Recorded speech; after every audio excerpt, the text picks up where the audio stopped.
सीधे निखत के पास चलता हूं। ब्रिगेडियर हैरिस, निखत भी एक राष्ट्रभक्त हिंदुस्तानी मुसलमान है। ये बताएंगे हिंदुस्तान में मुसलमानों का क्या हो रहा है, ये बताएंगे कश्मीर पर कब्जा हुआ है कि नहीं। निखत, आपका वक्त शुरू होता है आप। और मैं ये भी जानना चाहता हूं कि हर पाकिस्तानी कमेंटेटर क्रिकेट मैच में भी क्यों बोलता है अब तो हमने खेलना बंद कर दिया कि दो न्यूक्लियर नेशन के बीच क्रिकेट मैच चल रहा है। ये क्या ऑब्सेशन है न्यूक्लियर बम से इनका? बिल्कुल, ये आपके यहाँ से सो कॉल्ड बैठे हुए ब्रिगेडियर पाकिस्तान के, इनके बारे में मैं कुछ बोलना चाहती हूँ। कुछ नहीं, सिर्फ दो चंद लाइनें हैं, ये समझ जाएंगे कि कोहनी पर टिके हुए लोग, टुकड़ों पर बिके हुए लोग करते हैं ये बरगद की बातें छोटे से गमले में उगे हुए लोग। पाकिस्तान का वो हश्र है। अब जनाब बात कर लेते, जब आपने बात करी कि हिंदुस्तान में मुसलमान को नमाज पढ़ने से भी लोग कतराते हैं और यहाँ पर काट दिया जाता है। अरे मेरे भाई, जरा हिंदुस्तान में आके देखो, हम उस देश, उस मुल्क से हैं जहां का राष्ट्रपति, प्रेसिडेंट मुसलमान होता है। तुम अपना एक नेता, एक मंत्री जो हिंदू हो बता दो। आपकी तरह बेटियां नहीं बेचते हम आप लोगों की तरह। आपने 3 बातें करी थी कि पाकिस्तान जो है वो न्यूक्लियर देश है। मैं बताती हूँ न्यूक्लियर आपको किस में हासिल है, टेररिज्म में हासिल है। फिर आपने एक बात बोली थी कि इकोनॉमी की बात है, इकोनॉमी पे हम काम कर रहे हैं। मेरे भाई, अपने हैंडसम प्रधानमंत्री से पूछो, पैसे बेचकर आपकी इकोनॉमी बढ़ा लेते हैं। उसके बाद आपने बहुत ही अच्छी और बात करी कि आप इस्लामिक मुल्क हैं, इस्लाम को बदनाम करने में मत आइए। इस्लामिक मुल्क उसे नहीं कहते जो मुंह पर काला कपड़ा बांधकर अल्लाहू अकबर कहकर लोगों के गले को ज़िबा कर देता है, उस पे वाह वाह आप लोग तालियां बजाते हैं। ऐसा आतंकवादी मुल्क है आपका। आप ही लोग भूल गए, आप तो ब्रिगेडियर हैं, आपको तो खुद, आप तो डिफेंस सेक्टर से हैं। तो बताइए ना, जब पेशावर में आर्मी स्कूल में 141 से अधिक लोग तालिबानियों ने मार दिए थे, आप ही के आतंकवादियों ने मार दिए थे, उसके बाद आपने क्या करा? आपकी तो रूह तब भी नहीं कांपी जब आपके खुद के कौम के बच्चे, आपके खुद के घर के बच्चे वहां पर शहीद हो गए और आप लोगों की आंखों से एक आंसू का कतरा नहीं बहा। तो अगर हिंदुस्तानी मुसलमान की बात करते हैं तो हम इस्लाम को समझते हैं। हम आपकी तरह अल्लाहू अकबर कहकर गले नहीं काटते, हम निर्दोष को नहीं मानते, हम अल्लाह को मानते हैं। हम आप लोगों की आर्मी की तरह, हमारी आर्मी आप लोगों की आर्मी की तरह आतंकवादियों के तल में नहीं चाटती। हम उस देश से आते हैं जहां पर हिंदू और मुसलमान एक है। बड़े गर्व के साथ कहती हूँ कि हिंदुस्तान की सरजमीन पर जब हम सजदा करते हैं ना, तो हमारे हिंदू भाई हमारे साथ खड़े होते हैं। आप लोग बलोचियों के साथ बलात्कार करते हैं, आप लोग सिख बच्चियों के साथ बलात्कार करते हैं, आप लोग हिंदू बेटियों के साथ बलात्कार करते हैं और चीन अपने घटिया आका के जूते चाटते हैं और उनके पास अपने घर की बेटियों को बेचते हैं। ये है आप लोगों की नस्ल और ये है आप लोगों की सच्चाई। आप लोगों को चुल्लू भर पानी में डूब मरना चाहिए जब आप हिंदुस्तानियों के सामने अपने देश की बड़ाई करते हैं। इस चर्चा में निगत अब्बास भी है। निगत अब्बास, मुस्लिम महिलाएं जाना नहीं चाहती या इजाजत नहीं मिलती?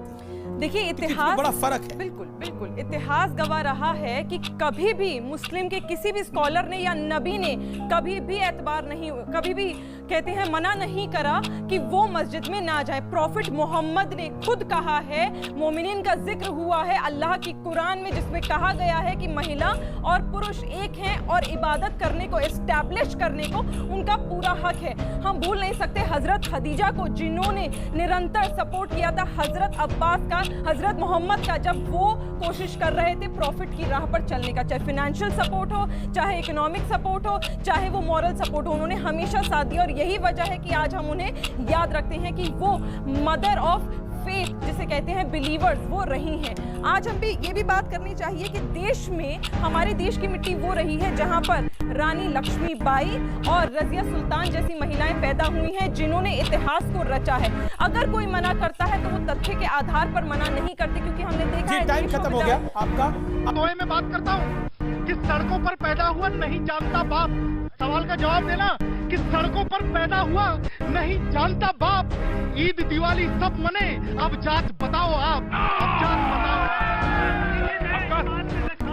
देखिए, भाई ने बात कही, उनके दिल में है, वाकई तकलीफ होती होगी। मैं भी पठान हूँ, मुस्लिम कम्युनिटी से, मेरे साथ भी होता है। पर मैं उनसे एक सवाल पूछता हूँ। उन्होंने कहा, भगवत जी ने कहा, बता रहा हूँ, सबसे पहले ये पिछड़ापन जो है, ये छूत अछूत जो है, इसको खत्म करिए ना। ये रिजर्वेशन समानता के लिए था। रिजर्वेशन में समानता आ रही है होने के बाद, अगर आप उसे समानता नहीं लाओगे, सबसे बड़ी दीवार तो आरएसएस ने खड़ी कर रखी है समानता की। पिछड़ों को वो टोकते हैं, पिछड़ों के साथ उत्पीड़न करते हैं। उस दीवार को हटाइए, पहले उस पिछड़ेपन को दूर कीजिए, पहले छूत की बीमारी को दूर कीजिए, उसके बाद आइए रिजर्वेशन पे बात करने। उन लोगों से पूछिए जिनके साथ ये व्यवहार होता है, उनके महल्ले में जाके देखिए, उनकी बस्तियों में जाके देखिए, उनके साथ बैठ के उनके घरों में खाना खा के देखिए, आपको उनकी समस्याओं का पता चलेगा। जब जाके आप देखिएगा। भागवत जी पहले उस पर बात करें, रिजर्वेशन पे बाद में करें। जी, पहले तो भागवत जी ने बहुत क्लियरली ये बोला है कि बैठकर मिल बांटकर बात होनी चाहिए। सद्भावना शब्द जोड़ा। सद्भावना के साथ सबको बैठकर राय मशवरा होना चाहिए।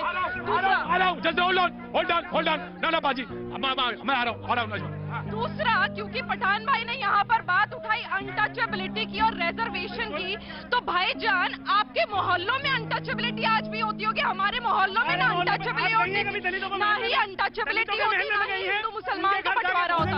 भाईजान थोड़ा ये लो, महिला को आप बोलने नहीं देना चाहते, रिजर्वेशन की बात करेंगे। एक मिनट रखी ना, जनता यहाँ खड़ी है, आप बोलने नहीं देना चाहते हो, जनता को सच से मत रखना चाहते हो। मेरे भाई अछूत मंजूर है, आप मेरे साथ रिजर्वेशन पे आइए, उसके बाद रिजर्वेशन आइए। सतीश भाई यहाँ खड़े हैं, मेरे भाई यहाँ खड़े। कभी आपको लगा है हम में से कोई वंचित रहा हो, या आपने मुझे मुसलमान समझ के हाथ ना मिलाओ, या मैंने आपको कुछ और समझ के हाथ ना मिलाओ? दिक्कत कहाँ है लोगों की कि अगर आज मोहन भागवत जी ने जनता के समर्थन में बात बोल दी कि बैठकर विचार होना चाहिए, तो आपको आपत्ति हो रही है। जरा बात करते हैं विमेन रिजर्वेशन की। ये विमेन रिजर्वेशन पे भी बात नहीं करना चाहते दलितों की। अरे भैया, इक्वालिटी पहले यहाँ लाइए। याद है, मैं बताती हूँ, एक मिनट मुझे बोलने दीजिए। महिलाओं की बात करते हैं।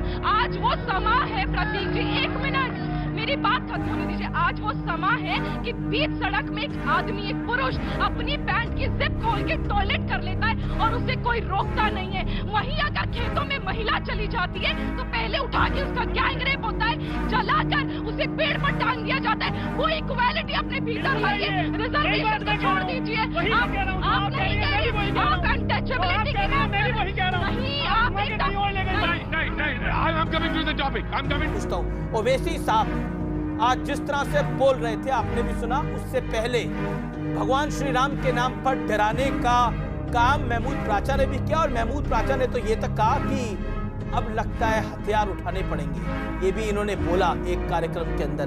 निगत अब्बास, देखिए, हमारे देश में ना कुछ गैंग्स पनपती हैं, जैसे अवार्ड वापसी गैंग है, सिलेक्टिव सेक्युलर गैंग है। एक ही नई गैंग पनपी है जिसका नाम है फसादी गैंग, जो सिर्फ और सिर्फ फसाद मचाने का काम करते हैं। और इनके सरमोर का नाम सुनिए, सबसे पहले तो ओवैसी साहब, उसके बाद महबूबा मुफ्ती, मायावती, अखिलेश जी, राहुल गांधी जी, और अब हमारे महमूद प्राचा भाई भी वही काम कर रहे हैं। अरे भैया, जब देश को आगे बढ़ाने की बात होती है तभी परचम विरोध का लेकर आ जाते हैं। महिलाओं को आगे बढ़ाने की बात होती है तभी परचम विरोध का लेके आ जाते हैं। जब आतंकवाद को खत्म करने की बात होती है तभी परचम विरोध का लेकर आ जाते हैं। इनसे कोई पूछे, आतंकवाद से इतनी बेपनाह मोहब्बत ये क्यों करते हैं, और अगर करते हैं तो ये भगवान का नाम क्यों बदनाम करते हैं? अपना चले जाए, आतंकवादियों के साथ रह ले, कोई आपत्ति नहीं। महमूद प्राचा ये 3 तलाक में वैज्ञानिक सोच कहां से आ गई? पहले तो तलाक के बिद्दत, तो सतीश प्रकाश जी को बता दे, बिद्दत का मतलब होता है इनोवेशन। जब इनोवेशन लफ्ज, एक मिनट इनोवेशन लफ्ज जुड़ जाता है, वो अपने आप ही कुरान से परे हो जाता है। दूसरी बात,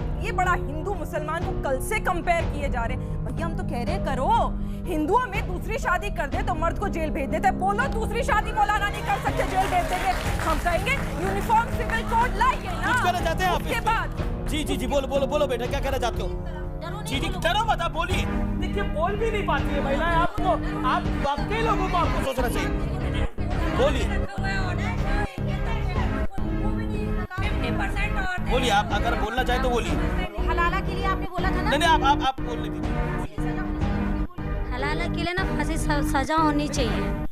हलाला के लिए फांसी की सजा होनी चाहिए। ये दुख है, ये बोल नहीं पाते। यही दुख है जो मेरे साथ खड़े हुए खान साहब और तमाम ऐसे, जो मैं कहूंगी झूठे काजी, सच्चे काजी ऐसे नहीं करेंगे, जो झूठे काजी होते हैं, इन्होंने महिलाओं को दबा रखा है। आज मेंटेनेंस की बात करते हैं, इन्होंने, मैं एक सेकंड भाईजान, अल्फाज छोड़ो, यहाँ महिलाओं का रेप हो रहा है हलाला के नाम पे, तुम्हें अल्फाज की पड़ी हुई है, जिंदगियों की जिंदगी खराब करनी चाहिए, महिलाओं पर अत्याचार हो रहा है, आपको आवाज की पड़ी हुई है। सवाल अपने को दूसरे के सामने पेश करें, वो तो हलाले की बात कर रहे हैं। हलाला इस्लाम में जायज गलत बोला आपने। आप लोग को आप जो अपने आप को दूसरों के सामने पेश करें, ये गलत कमेंट करा आपने। ऑब्जेक्शनेबल है ये। नहीं, ये ऑब्जेक्शनेबल है सर। वो लड़की का हक है कि उसका निकाह कैसे होगा, किसी को हक नहीं है ना मुझे या किसी को जो अपने को पेश करना है। अमीश जी एक मिनट, मेरी बात है हलाले पे। अमीश जी बात ये है, आपने गलत बोला। हलाला जो लड़की अपने शब्द को वापस जो लड़की हलाला के लिए जा रही है उसकी गलती है। हलाला शब्द कोई भी लड़की की गलती है। अरे बात तो सुनो, पकड़ के रेप कर देता है, कहते हैं उसकी गलती है। रेप करना गलत है, जुर्म है। हलाला इस्लाम में नहीं है। हलाला जो करा रहे हैं वो मुजरिम है, उनके बलात्कार का केस होना चाहिए, उन पर उनको सजा मिलना चाहिए, उनको जेल जाना चाहिए। लड़की कैसे दुश्मन? लड़की क्यों दोषी है? लड़की इसलिए दोषी है। एक सेकंड सुनने दीजिए ना, मैं आपको वो लड़की क्यों दोषी है? लड़की कैसे दोषी हुई? लड़की इसलिए सुन रही है। जी। लड़की इसलिए दोषी है कि लड़की को इजाजत दी इस्लाम ने कि वो अपना निकाह किससे करेगी। यहाँ प्लानिंग के एतबार से किया जाता है कि इससे कर दो उससे कर दो। ये निकाह नहीं है, ये जुर्म है, ये हलाला ही नहीं है, ये बलात्कार है। अब आप कह रहे हैं लड़की दोषी है हलाला के लिए। वो अपनी मर्जी से शोर सुने, यहाँ उसकी मर्जी है। पे जितनी शिद्दत के साथ बोल तो पानी नहीं है, मर्जी से शोर सुनने की बात करते हैं। हमेशा दिए जाए। ठीक है। चंद लोग, मुट्ठी भर लोग इस्लाम में ऐसे हैं जो अगर देश की तरक्की की बात होती है तो उनको लगता है महिलाएं तरक्की कैसे करेंगी जब हलाला होगा। उन्हें क्या पसंद है देश की तरक्की के लिए 4 शादियां, उन्हें क्या पसंद है कि बच्चे सिर्फ मदरसों में पढ़े, उन्हें क्या पसंद है कि सर से लेके पांव तक काले बुरखे में रहे। अब आज जब नुसरत जहां की बात हो रही है, एक महिला संसद में खड़े होकर दो धर्मों को, एक मिनट, दो धर्मों को और दो संस्कृतियों को मिलाने का काम कर रही है, एक नींव कायम कर रही है, अमन का विषय है, एक अद्भुत नजारा पेश किया जा रहा है। दो संस्कृति जी शोएब आप फिर सुधांशु त्रिवेदी शोएब बात हो रही है। निगत जी थोड़ा सुन भी लीजिए। ये नकाब है। अमीश सुन लीजिए। एक शटल कॉक का भी है। एक आखिरी बात मैं बोलना चाहूंगी, अफगानिस्तान में डाला जाता है, हिंदुस्तान के कुछ इलाकों में डाला जाता है। एक आखिरी बात मैं बोलना चाहूंगी कि बुर्का जो उतारा मैंने, तो मौलाना साहब ने कहा कुछ तो हया करो, मैंने भी कह दिया हया तो आंखों में होती है, जरा पर्दा अपनी आंखों में कर लो मियां, मैं क्या पर्दा करूं। अब बोलिए। जी रशीदी साहब, नेशनल सिक्योरिटी पहले है, नेशनल सिक्योरिटी पहले, नेशनल सिक्योरिटी पहले, मुल्का पहले। मैं जवाब दे रहे हैं माशाल्लाह। कुरान की जो आयत इन्होंने पढ़ी है वो गलत कोड की है। आप सही बताते हैं। आप सही बताते हैं। सही में बताते हैं। अरे सुन तो लीजिए। अरे बिलबिलाते मौका दूंगा पहले उनको 20 सेकंड। बिलबिलाते क्यों, सुन लीजिए ना। तिलमिलाने की बात नहीं है, महिला के लिए मत बोलिए। हिजाब और बुर्के में एक फर्क है। हिजाब और बुर्के का फर्क समझ लीजिए। हिजाब का मतलब है सिर्फ यहाँ से इतने हिस्से को ढक लेना, बुर्के का मतलब है पूरे जिस्म को ढकना। वाजिब है या नहीं? ये फर्क है। वाजिब और है या शरीयत में पर्दा जो है पूरे जिस्म का है। चेहरे पर वाजिब है या नहीं? सुन लीजिए आप बीच में।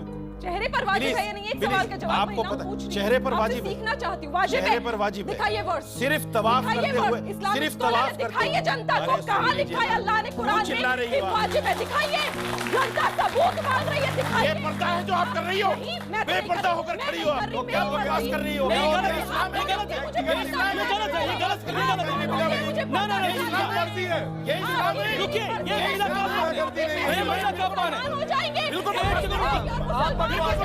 आप बकवास कर रहे हैं।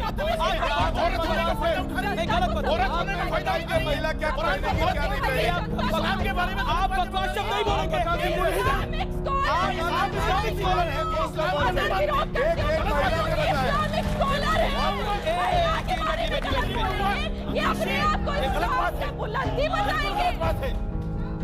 ये क्या तरीका हुआ? नहीं पर देखिए पर आपने आप जो आपके सामने बहस करेंगी रशीदी साहब ने किया, रशीदी ने किया, आप बोलेंगे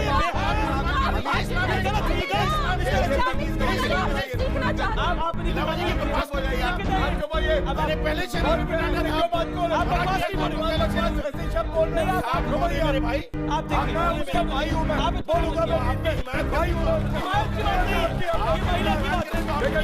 महिला की बात देखिए वो क्या करेंगे आप नहीं करेंगे। देखिए पहले ही बोला था कि मुझसे मत की बात है। वो क्या सुनिए,